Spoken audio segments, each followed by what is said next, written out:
అప్పుల బాధలు వెంటాడుతున్నాయా? అయితే 6 JVR వారి జాతిరత్నాలు ధరించండి.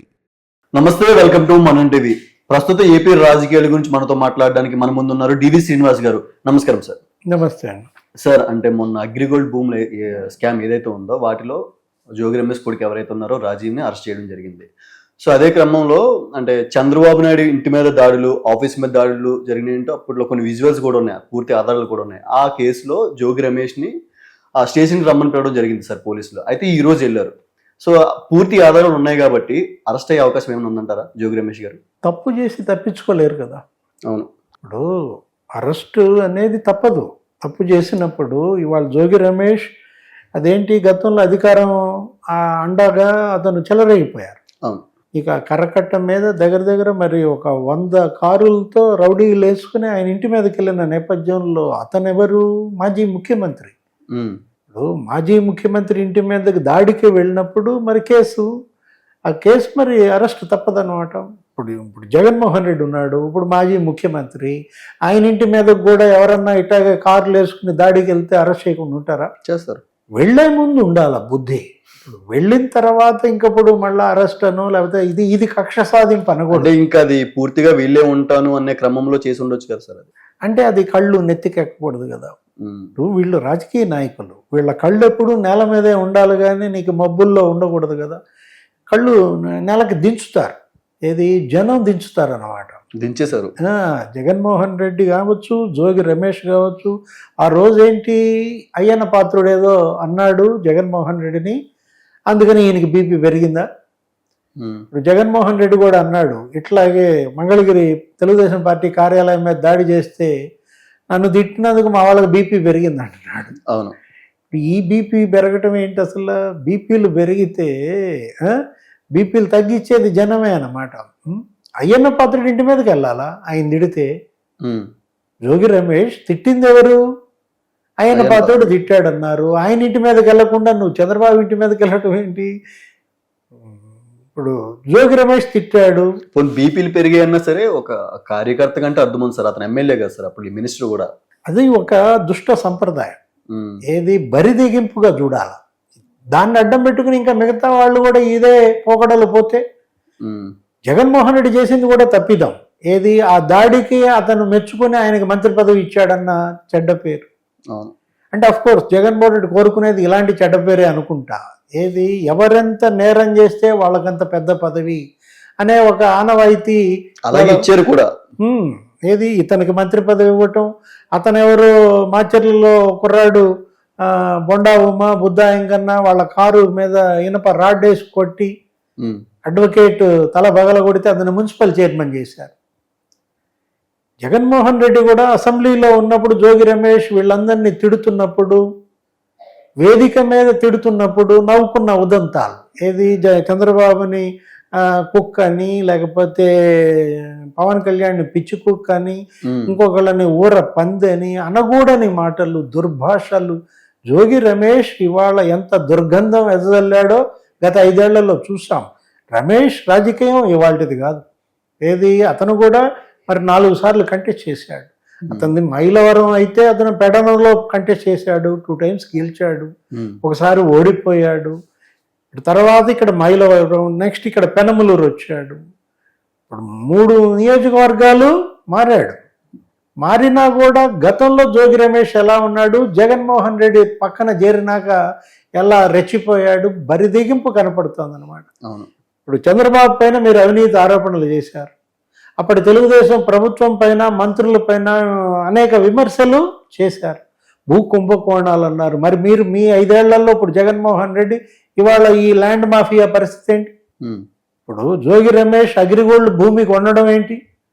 అది అగ్రిగోల్డ్ భూమి కాదా? అసలు అది ఎంత నేరము, ఎంత కుట్ర కోణం దానిలో.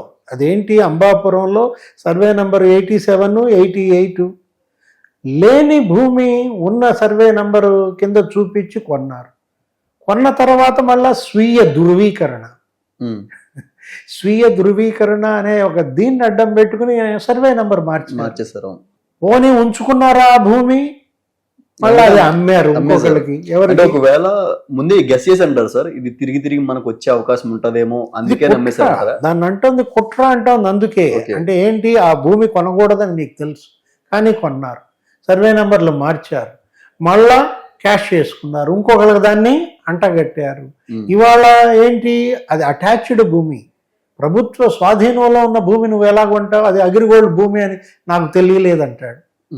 నువ్వు మంత్రివి, నువ్వు భూమి కొంటూ అగ్రిగోల్డ్ భూమి అని నీకు ఎలా తెలియదు? అదేమంటే నా కొడుకు అది అమ్మాయి. కాదు, లేదు సార్, ఈటీవీ న్యూస్ పేపర్ లో యాడ్ కూడా ఇచ్చారు, అప్పుడే కొన్నామని కూడా చెప్పడం జరిగింది సార్. ఈనాడులో యాడ్ ఇవ్వటం ఏంటి అసలు? సాక్షిలో ఎందుకు ఇచ్చుకోలేదు? అది కూడా కుట్రే. ప్రభుత్వ యాడ్స్ అన్ని మీరు దేనికి ఇస్తారు?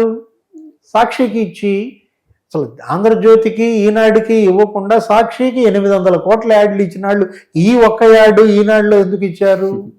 అంటే ఏంటి, ఇదంతా ఒక కుట్రగానే చూడాలా. దీనిలో పెట్టిన కేసులు కూడా 420, 120B అవన్నీ పెట్టారు జోగి రమేష్ కొడుకు మీద, తర్వాత వాళ్ళ బాబాయ్ మీద. ఇప్పుడు ఈ దాడి కేసు ఏది, చంద్రబాబు ఇంటి మీదకి నువ్వు రౌడీ మోకల్ని వేసుకెళ్ళి ఆ రోజు చేసినటువంటి దాడి, అదేమంటే వినతి పత్రం ఇవ్వడానికి వెళ్తున్నానంటాడు. ఆయన ముఖ్యమంత్రి, నువ్వు వినతి పత్రం ఇవ్వడానికి? వినతి పత్రం ఇవ్వడానికి ఇంతమందిని వేసుకెళ్తారా? జగన్మోహన్ రెడ్డి ముఖ్యమంత్రిగా వినతి పత్రం ఇవ్వాలంటే ఎంతమంది వెళ్తారు? అంటే ఉద్దేశపూర్వకంగా దాడికి నువ్వు బయలుదేరావు. అక్కడ ఒక పెద్ద యుద్ధం జరిగింది. అక్కడ పట్టాభి వాళ్ళందరూ బుద్ధా ఎంకన్నా అందరూ అడ్డం పడితే పట్టాభి గన్మెన్ను కొట్టారు, అతని తల కూడా పగిలింది. తనే అన్నాడు కదా జోగి రమేష్, ఏమని మొన్న ఏదో ప్రచారంలో, ఆ తర్వాత ప్రెస్ మీట్లో కూడా మాట్లాడితే, లోకేష్ ని వాళ్ళందరినీ ఉద్దేశించి మీ ఇంటి మీదకే వచ్చాను, ఏం బీక్కున్నారు మీరు అని అన్నాడు. ఇప్పుడు బీకుతున్నారా బాగా? జగన్మోహన్ రెడ్డి కూడా నా వెంట్రుకు కూడా బీకలేరు అన్నాడు. ఇతను అన్నాడు అదే మాట. ఏమని, ఏం బీక్కుంటారో బీక్కోండి అన్నారు. ఇప్పుడు బాగా బీకుతున్నారు కదా. ఇప్పుడు ఇవాళ వెళ్ళాడు విచారణకి, మొన్నే వెళ్లాల్సింది. నోటీస్ 41A ఇచ్చినప్పుడు మొన్న వెళ్ళి చెప్పుకోవాల్సింది, మన కొడుకు ఏదో అరెస్ట్ అయ్యాడు, ఈ కోర్టు పనులు, ఈ అరెస్టు వీటి మీద తిరుగుతున్నాను కాబట్టి మినహాయింపు అడిగినట్టున్నారు. ఈ రోజు అటెండ్ అయ్యారు. ఏదైనా జోగి రమేష్ ఆ రోజు ఆ దాడిలో పాల్గొన్నటువంటి అతని అనుచరులు అందరిపైన కేసులు పడక తప్పదు, వాళ్ళందరూ కూడా జైళ్ళకి వెళ్ళక తప్పదన్నమాట. మనం చూసాం మంగళగిరి పార్టీ ఆఫీస్ మీద దాడి, దారుణం సార్ అది. మంగళగిరి పార్టీ ఆఫీస్ మీద దాడిలో ఇప్పటికి 20 మంది అరెస్ట్ చేశారు. ఇంకా ఎంతమంది అరెస్ట్ అవుతారో తెలియదు.